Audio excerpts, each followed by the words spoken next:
It is 3/28 of 2015. We're going to take a look at an additional lesson on the doctrine of creation by Robert Jenson in his Volume 2 of Systematic Theology, which does depend on that first volume where he discussed the theology of the triune God. We're going to look at 3 moments of time. We're going to look at eternity and distension, time and extension, and harmonious time as coupled with being. The first moment of eternity and distension, Jenson describes as the realm of the mandating thought of God. Distension is defined as the thought of God as a universal tri-mutual harmony within that ousia space within the Father. And it represents the true substance of reality, the truth of reality. From the dictionary, we learn that distension literally means to swell from within, or in Jenson's case, to swell open an inclusive open space for creation. God creates temporal narrative room within himself, and this is what we term with the concept of creation. Therefore, this divine distension within which we participate is an order that is external to us, but it becomes the determining character of our temporal narrative extension that we form within ourselves. So the distension actually informs our extension.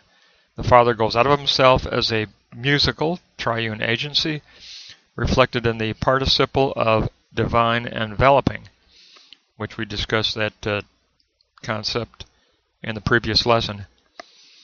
Now, time and extension, that we're in the realm of finitude, is the realm of eschatological music. Substance equals the harmony of finitude that is to be appropriate to and attuned to the distension of triune unity.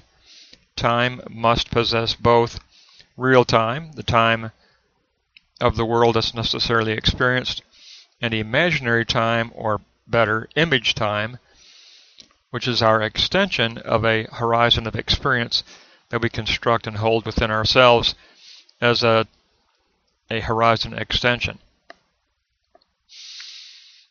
Therefore, the enveloping divine distension is stretched out before us as spirit or divine consciousness. From a secular point of view, people would probably use the concept of spirit. From a Christian point of view, we would adopt the concept of divine consciousness, but that's the reality that is stretched out before us as the enveloping distension. Now, for Jenson, God is life among persons. He's not theistic in his approach at all. God is a life among us and with us. The finite sequence, infinitude, is always related to God's distension of eternity. The structure of relations is the directional sense that constitutes our temporal narrative extension.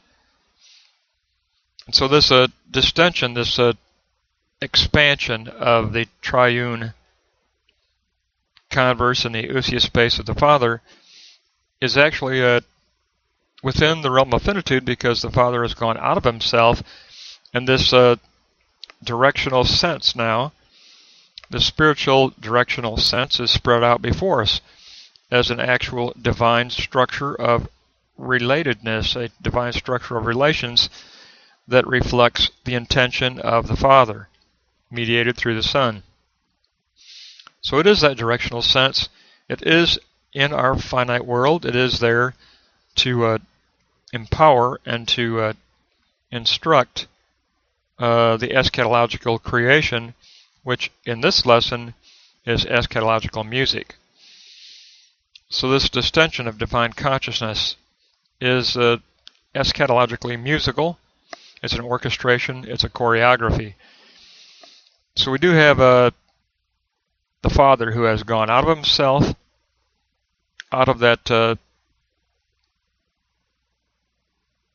internal ousia space of tri-mutual converse, between the Father and the Son and the Spirit through the act of distension, of this swelling out of the Father's self-enclosure in order to make room for creation, to make room and to open up himself to the possibility of freedom and creation.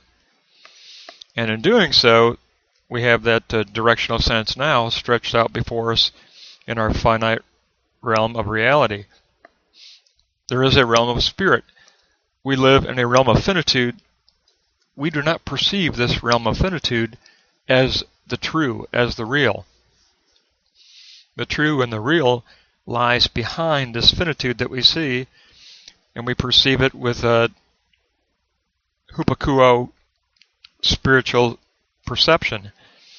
And through that spiritual perception, we can apprehend the directional sense of this distension of the triune mutual converse.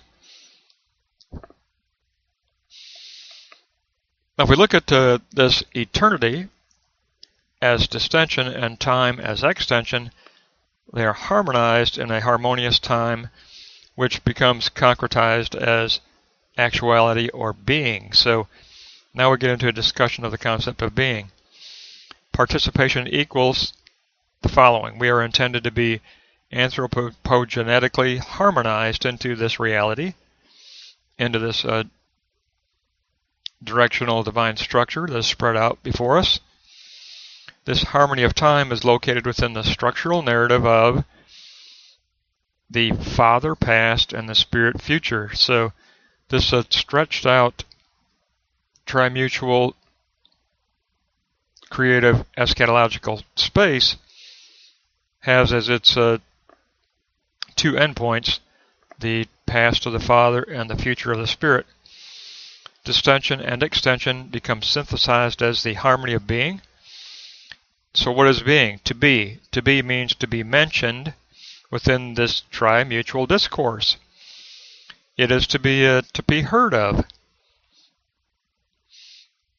And reality is always apprehended and understood as and I love this term that Jenson introduces into systematic theology, logomena. Logomena. Reality is always apprehended and understood as logomena, from logo to speak, mena, name, and within passive voice it means being named, to be named by the divine.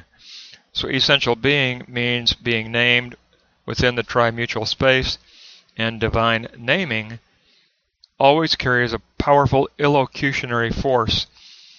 What's illocutionary force? It's the force of a promise. Promise creates expectation.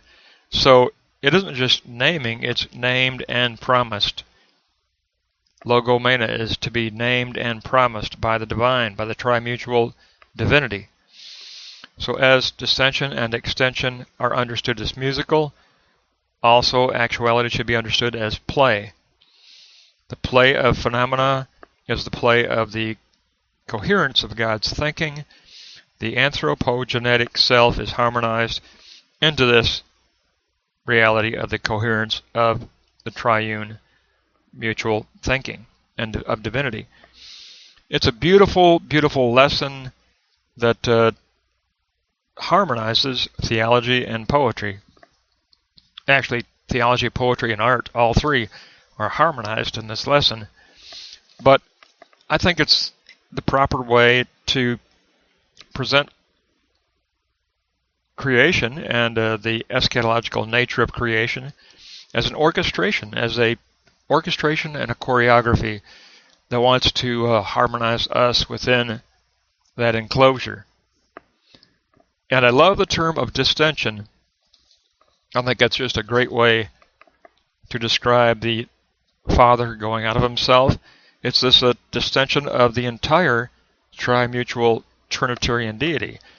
It's a swelling up opening, an opening that allows a gathering in of humanity. And that gathering in is coupled with an outward expression, an outward incarnation of a directional sense content is defined by what? The Christ event. And that directional sense is the enveloping now. When it's incarnated, it becomes the enveloping distension. So it is the enclosed distension, which becomes the enveloping distension to stretched out infinitude as spirit. Within finitude, there is a stretched out spirit, a stretched out distension of divinity, a stretched out distension of divine consciousness. If you're a Christian, that's the way I see it. That's the way we see it. We see the divine consciousness behind the finite reality we live in.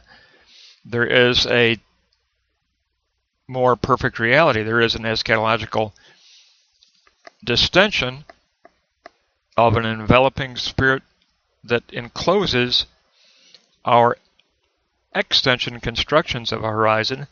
We do form extensions of a horizon. We do that all the time. We all hold our own base of convictions, our own base of the way we view the world, and that is always coupled with an extension of how we see the horizon of where we need to go, the horizon of our intentions.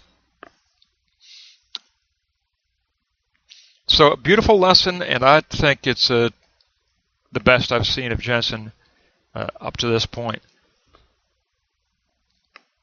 I just think that hopefully you'll have a chance to review the Volume 1 lessons, because you do need to understand the ousia space within the Father, which is a trimutual space of conversation or dialogue between the Father, the Son, and the Spirit.